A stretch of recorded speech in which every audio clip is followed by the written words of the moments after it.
Columbia River Knife and Tool has been killing the game lately when the drop that they had last quarter for 2024. The first quarter of 2025, they come through with their bangers. At least I say bangers. I'm not trying to grease them all up for so far for 2025. Listen, first quarter, they've dropped some knives. They sent some out to me. I have a lot of them, but I've only tested a few. So I'll let you know which ones I tested and which ones I could recommend from testing.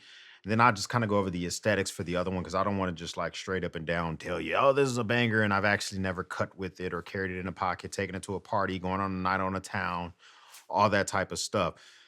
For me, I think that CRKT is slowly like elevating their game when it comes to either new knife designers or whatever. And I just don't really want to delay too much more talking about this. First one, it has to be the Provoke in the Grivery. Now, this one particularly, I have tested the Provoke in the past. Have I tested this one specifically? No, I haven't, but it does work just like Provokes that I've had in the past. It does. This one, it does come in now neon green like colors with the Grivery scales. And this one here is, I like the functionality of it. I still think it's a little bit too aggressive for an everyday carry. It's always kind of been like a nice tactical go-to, a nice talking piece, take this out at a party. It does kind of have like this battle wash finish for the blade itself. I think that's kind of dope. You can get this in a 1.411 steel, or you can also get this in a AUS 8. And I didn't know anything about a 1.411 blade steel beforehand. And basically, that is a blade steel that's often used in German high-end cutlery and stuff like that. So easy to get a sharp edge on, get it hair, hair cutting sharp. And I think you're gonna probably have to sharpen it more often, but I don't foresee you using this as an everyday knife. This is the type of knife you pull out, you get to use if you're in a fight, you can use it for slashing motions and all of that type of stuff. Um, but I like the way this thing is made. It comes in at $100. It doesn't come with a sheath, if that's going to be an additional option. I like, I can't tell you 100% if this is worth it because I haven't carried this in the pocket. I've carried its new brother in the pocket, and I do have some things I do and don't like about it. So I think that if you are thinking about getting the Provoke in any manner, get some type of sheath for it or carry some way to carry it because otherwise it's just going to be free balling in your pocket. That's probably like my only complaint when it comes to this overall. Next, we got to talk about, this is probably the biggest announcement for CRKT and their knives altogether is they are dropping the OTF out the front knives. These are automatic EDC pocket knives, and they're made in America. This is their first OTF knife. And not only that, they're made in the USA. So it's black Magna Cut carbon fiber handle, comes in 3 different colors. This is just a straight banger. Okay. Blade is Magna Cut. So you got the crucible steel coming in there. The blade finish is a titanium nitride. It looks really good. Of course, you do have the unique blade shape. You can cut on both sides. Made in the USA. The blade length itself is a little bit less than 3 inches. What I like is these scales. I'm not normally a big guy for carbon fiber scales, but this has such a unique look to it that this is something that I would happily carry. I carried this in the pocket for nearly a week. And so this is a TTIG HE. I can't pronounce his name very well, but he's actually from Ontario, but these are made in the USA. And he came with these designs for these new OTF knives that are now being done by CRKT, and I'm a big fan of them. Now, price is $300. Comparison to some of their competitors is a double action OTF, which means it does have a safety feature. If it senses something in front of it, it's not going to fully poke out. So you're not going to be using this like you see in the movies where someone that pokes out and stabs somebody. It will poke somebody, but it's not going to go all the way, through. It does include a pocket clip on the back, which is actually well made. This is $300, okay? And so I know that may be a shocker for a lot of folks, but you got to think about what you're getting here. The high-end materials, the titanium nitrate finish, you're getting carbon fiber scales, you're getting almost completely invisible hardware. You can reverse the pocket clip, so that's where you can see that in the very back. And it does have a very nice ramp. One thing I like about this knife is it's very hard to use the knife with your index. So it's a pretty well made OTF where it is promoting you to use it with your thumb, and it's pretty fast. Like I've had some OTF knives where I push this up and it just doesn't immediately come out. So I like that. I like the ramp action on it. It's Magna Cut. So sharpening this should be interesting. It does have like little cutout grooves here. And this is just going to be something if you're not trying to get any of the competitors that are doing OTF made in Americas, Kershaw's are doing them, obviously Microtech and Benchmade. A ton of companies are doing, starting to do made in America OTFs. And here's the thing is it kind of has a different finish for both sides. So this is what the carbon fiber looks like here. And if you kind of come on this side, the pattern like changes up a little bit. Like it's a little bit more faded on this side. I don't know. I can't describe it. I normally don't ooze. Would I personally spend 300 bucks on this knife? If I really wanted it, yes. Would on this one particularly, probably not. I just me personally, I've had several OTFs, and I'm not going to spend $300 on an OTF knife because I don't use them enough. Okay, but if you are into OTF knives, that's a $300 knife. Especially having the higher cheeks in the seats, have Americans make this, all that type of stuff. It does it. The pricing makes a lot of sense when it comes to that. Here next, we have the minimalist. This is the NESMO. I'm probably mispronouncing that. This is coming in at $75. This is walking a 12C20C, a 12C27 blade steel or D2, depending on which one you decide to pick. If you get the D2, that makes it $45. If you get this specific blade steel, that's going to make it $75. This is a fixed blade. They're trying to come out with some more fixed blade options. I haven't tested this at all. That's why it looks brand freaking new.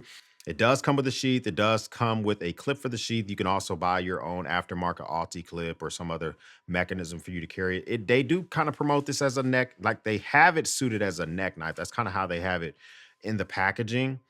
But you can use the clip and carry this in your pocket or whatever the case may be. I like the fact that this thing here has the finger cutouts. They're trying to get you into a fixed blade knife, an everyday fixed blade knife, and you're not spending a ton of money on it. Like I actually kind of appreciate where this thing starts off at. If you don't like it, you know, you got a decent D2 fixed blade that you can test out and see if it's going to be something that's worth it for you. The Squid XM button lock. Let's get to something I definitely tried out, okay? So if you get the Squid XM button lock, you can get it in one or two versions. You can get it if you get the actual purple one. I like what they did here, okay? It's completely purple G10 scales. And for this one particularly, they also took the lanyard holder in the very back and they also made that. I think that's made of aluminum, if I'm not mistaken, or maybe it's made of steel. I don't know. But they made that purple as well. This is just a very well done, well looking knife. And it comes in at $75. The purple one I haven't carried that much in the pocket. The next one I'm going to show you has gotten tons of pocket time, and I can tell you this 14C28N. I like that blade steel. I'm pretty sure that this is going to be fine. The action on that works well. But the one that got carried the most by me is the D2 version with the micarta scales. This comes in at $68. And I really wanted to just see how I would feel about their D2. I like it. It cuts well, does everyday tasks great. The action on this is fantastic. It's easy to use, whether you're going to be using your index finger, if you want a spotty flick. Like this knife is really well done for all sorts of opening mechanisms to fidget with. There's been a lot of times I was having serious conversations, and sometimes I just pull out my knife when I'm having a conversation.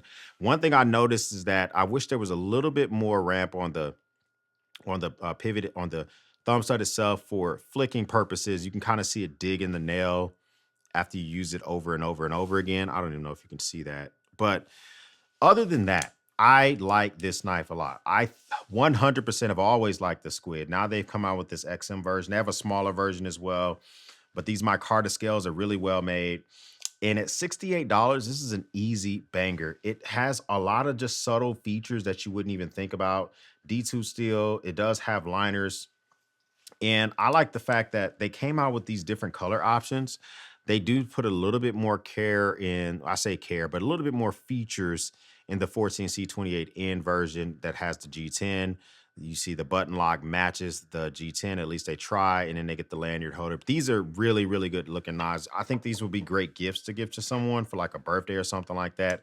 The Squid button locks. Now, out of all this stuff that they've come out with, My favorite knife, the talking piece that I've been using, the one that I like the most is the Provoke EDC. Okay, so Provoke decided that the Provoke mechanism, the lineup was very popular, but it wasn't the most like friendly to pull out the pocket and to use maybe in a public environment because it's a little aggressive. Okay. They've come out with the Provoke EDC, which is D2 steel. It does have a titanium nitrate finish on there. The actual scales or the actual handle itself is aluminum. It's super lightweight. You can still use it in that fighting motion, but you can also open it, turn your hand, and use it to open up stuff and not look like a complete renegade or a knucklehead. Now, the opening and closing mechanism is a little bit different on the Provoke EDC than it is on the normal Provoke, but you get used to it very fast. I like the way they did it. This knife is actually the perfect fifth pocket size knife, at least when I was wearing American Eagle jeans and I was also wearing jeans that I think I got at H&M. So they both worked well. It fit in that fifth pocket very well. It doesn't come with a pocket clip, and it doesn't come with a sheath. I think they're both able to be ordered. It does come in this black color, or you can get it in a blue aluminum color as well. I like the black a lot. I like the design of it. It's $175. What you're paying for here is the design cues, all these mechanisms. You're paying for the materials. You know, at the end of the day, it is D2, but it works just fine. It's a fantastic talking piece. Taking it to a party with me, 100% is just a unique looker, unique use this to cut the paper off a wine bottle the other day. And when I took it out, they were like, what the heck is that? That thing is pretty dope. And I liked what they did with this a ton. Out of what they've dropped, you know, the OTF is pretty freaking dope. The squids are dope, but that's probably like my favorite thing that they've dropped. One of the most useful things that they dropped is the Big Boy Driver tool. This is it can drive a 1/4 bit, or it can also drive a 4mm bit with the adapter that's included. So you can drive your bits and take apart your knives or whatever. You can put this adapter in here, which will allow for you to use 4mm bits in here. It has a swivel head at the top, which is going to make it easy to spin around. It has a lot of knurling on here. This is a very nice tool. And the thing I like about this is $25. This is the type of tool that if you really want an EDC, a bit driver, I don't think you should, but if you must, it's $25. Get this. It's gonna look good in a pouch. It's gonna look good no matter how you try to deck this thing out. You know, if you decide you really want to EDC this thing, you can get yourself like a Nucksack Commander pouch or something like that. And maybe you decide that you're gonna put it in the middle here, or maybe you decide you want to put it where this Leatherman ratchet driver is. Like, it will fit in a pouch just fine. And it's, you know, it's 25 bucks, as mentioned before. It's something that I could digest and say, okay, I don't think you need it, but if you want it, okay, knock yourself out and have at it. I think it's going to be something that you are pretty happy with. But this is what CRKT is coming out with their new lineup for the first quarter of the year. I saw Blade HQ's video on it, and I like where they were going with that video, but a lot of the knives that they showed in that video, they hadn't really tested too much. Some of these I've tested, and I can just tell you the ones 100% that I can see myself digging and using quite a bit. First time stopping by, hit the subscribe button. I would love to have you part of the battalion. If this is not your first time stopping by, well, thank you once again for watching me run my grape. For everyone else, we'll speak soon.